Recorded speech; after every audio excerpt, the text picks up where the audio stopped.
Assalamualaikum warahmatullahi wabarakatuh. Sahabat lele pemula, teman-teman di kolom komentar ada pertanyaan, Bang, lele saya gantung. Kemudian setelah gantung saya ganti airnya. Satu hari tidak gantung, habis itu gantung lagi. Kemudian dia di dasar kolam. Tapi ketika dikasih makan lahap. Penyebabnya apa itu, Bang? Nah, teman-teman, sebelum saya jawab pertanyaan tersebut, teman-teman bisa bantu channel ini dengan cara like, komen, dan subscribe, ataupun bantu dengan cara komentar yang bermanfaat, atau ada yang kurang penyampaian saya bisa ditulis di kolom komentar ya. Channel ini selalu membahas tentang budidaya lele ataupun budidaya ikan tawar yang nantinya berkembang di manajemen dan lain-lainnya ya. Teman-teman bisa ikuti terus, tonton sampai akhir, dan follow, bunyikan lonceng notifikasinya agar selalu dapat video terbaru dari channel lele pemula. Teman-teman, dari pengalaman yang sudah saya lakukan, ketika kita punya lele pertama, biasanya seorang pemula itu penyebabnya apa? Penyebabnya adalah kita pembelian bibit yang salah. Itu sudah dari awal itu sudah salah. Kenapa kok bisa gitu, Bang? Contoh, biasanya kalau bibit dari petani langsung yang rumahnya itu dekat dengan kita, satu kota misalnya, yang perjalanannya itu tidak terlalu jauh dan sebagainya, maka kondisi bibit tidak akan seperti itu. Saya yakin dan aku yakin itu. Karena posisinya bibit itu sudah terlalu stres, maka akan terjadi seperti itu. Biasanya bibit itu yang model seperti itu terjadi karena dapatnya dari pengepul atau tengkulak yang dia tidak mentreatment dulu. Jadi setelah dapat dari petani langsung dijual ke petani pembesaran. Itu akibatnya adalah gantung. Itu penyebabnya dulu ya. Jadi teman-teman harus tahu dulu kok apakah ya, makanya gini. Jadi teman-teman bisa coba pilih lagi dari yang lain yang petani, saya yakin itu. Itu yang pertama ya. Jadi nanti kemudian di harinya nanti tidak akan terulang lagi. Kemudian solusinya apa, Bang? Kalau udah terlanjur kan nggak mungkin dibalikin, nggak mungkin dibuang eman-eman. Oke, solusinya adalah ganti air yang baru. Tadi sudah, dia tetap gantung. Kemudian tidak usah diberi makan selama beberapa hari. Selama berapa hari, Bang? 3 hari. Dulu ada yang nyarankan ke saya dikucur, Bang. Dikucur, saya kucur malah gantung.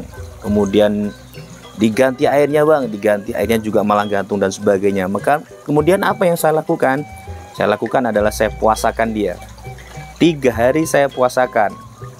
1 hari saya tidak kasih makan full. Kemudian setelah 2 hari saya kasih makan, tapi cuma sedikit aja. Yang penting dia merasa bergerak. Dah, dia masih gantung aja. Sampai dia nggak gantung, airnya udah mulai bagus, saya sikat ke kanan. Saya kasih makanan terlalu banyak. Saya sudah saya kasih makan sesuai porsinya. Wah, akhirnya mulai dia nyaman di situ. Nah, setelah nyaman, kalau teman-teman menggunakan sistem GWS, maka kurasnya juga jangan sampai nggak rutin, harus rutin ngurasnya.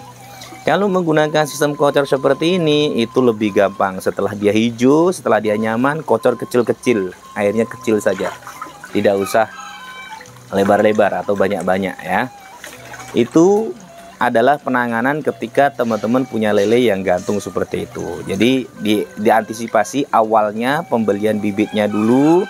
Kalau memang sudah terlanjur, jangan dikasih, ganti airnya. Pelakuannya adalah ganti air baru, tidak usah dikasih makan dulu sampai 3 hari. Berarti perlakuannya seperti pertama kali tebar. Itu yang bisa saya jawab. Nanti bisa jadi referensi teman-teman dalam berbudidaya lele ketika menemukan kondisi lele seperti itu. Tapi yang di awal tadi yang saya sampaikan tadi, jangan beli di tengkulak. Maksudnya bukan melarang kita beli di tengkulak ya, mohon maaf ya. Maksudnya gini, biasanya ada tengkulak yang tidak mau ribet. Dia nggak deder, jadi ambil dari petani, ukur berapapun itu, diambil, disebar ke para pembesar lele. Akhirnya seperti itu jadinya. Jadi stresnya tingkat dewa.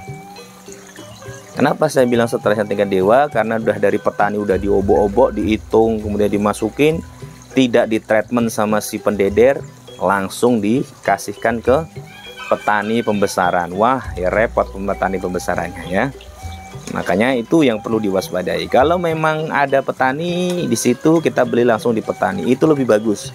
Itu tidak perlu treatment khusus, bahasanya dicemplung notok urep. Nah itu dari situ ya. Itu saya juga banyak, barusan juga kemarin kita juga sudah tebar 1000 itu untuk 5 kotak ya, karena satu kotaknya diisi 200. Maka teman-teman perhatikan bibitnya saja. Itu saja yang dapat saya sampaikan dalam video kali ini. Semoga bermanfaat buat teman-teman semuanya. Bantu subscribe agar channel ini berkembang dan bermanfaat untuk lele pemula yang lain. Wabillahi taufiq wal hidayah. Assalamualaikum warahmatullahi wabarakatuh.